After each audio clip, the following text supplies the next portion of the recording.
27শে জুলাই 2023 আমার ছিল নিটের ভেরিফিকেশনের দিন। ভেরিফিকেশনের সেন্টার আমার ছিল কলকাতা মেডিকেল কলেজ। আমার বাড়ি থেকে যেহেতু দূরে, তাই আমাকে ট্রেনে করে যেতে হয়েছিল। তাই সকাল সকাল বাবা মার সাথে আমি বেরিয়ে পড়েছিলাম ট্রেনে। এবার কলেজে পৌঁছানোর পর কী কী হয়েছিল, কী কী পদ্ধতি আমাদেরকে মানতে হয়েছিল, সেই সমস্তটাই তোমাদেরকে ভিডিওর মাধ্যমে বলছি। দেখো, প্রথমে আমি কলেজে পৌঁছেছিলাম, কলকাতা মেডিকেল কলেজ। তারপর সেখানে বাইরেই লেখা ছিল যে কোথায় ভেরিফিকেশন হচ্ছে বা কিছু। তো একটু ভেতরে যাওয়ার পরই একটা বিল্ডিংয়ে ভেরিফিকেশন হচ্ছিল। তো সেখানে ঢোকার পর আমাকে প্রথমে একটা কুপন দিয়ে দেওয়া হয়। সেই কুপনে কি লেখা ছিল যে আমার একটা নাম্বার লেখা ছিল। তো সেই নাম্বারটা নিয়ে গিয়ে বসেছিলাম অডিটোরিয়ামে, ঠিক আছে। আর স্টুডেন্টদের সাথে একজন গার্জেনকেই কিন্তু ভেতরে অ্যালাউ করছিল। তো যাওয়ার পর আমি অডিটোরিয়ামে বসেছিলাম। এরপর যখন ওই কুপন নাম্বারটা তোমার আসবে, তখন ওখান থেকেই ডেকে ডেকে নিয়ে যাচ্ছিল। এরপর ওই লেকচার থিয়েটারে যাওয়ার পর কিছুক্ষণ বসেছিলাম।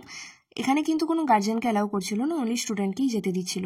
তারপর সেখানে কিছুক্ষণ বসার পর আমার ভেরিফিকেশন হলো। প্রথমে একজন ভেরিফাই করলেন, তিনি সমস্তগুলো একবার দেখে নিলেন যে ঠিকঠাক আছে কিনা আর অর্ডারে ঠিকঠাক সাজানো আছে কিনা। তো তার চেক হয়ে যাওয়ার পর কিছুক্ষণ বসতে বলা হয়।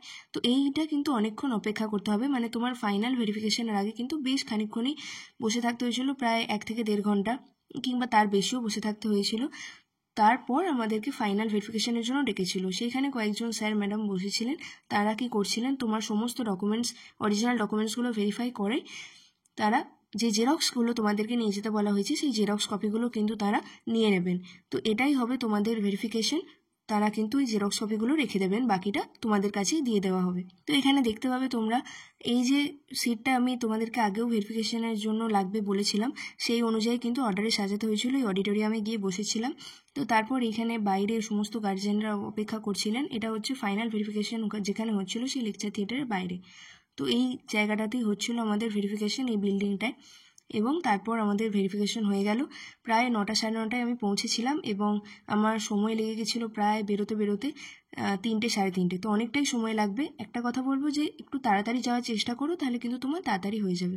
এই ছিল আমার পুরো ভেরিফিকেশনের দিন। তোমরাও খুব ভালো করে ভেরিফিকেশন করাও। All the best.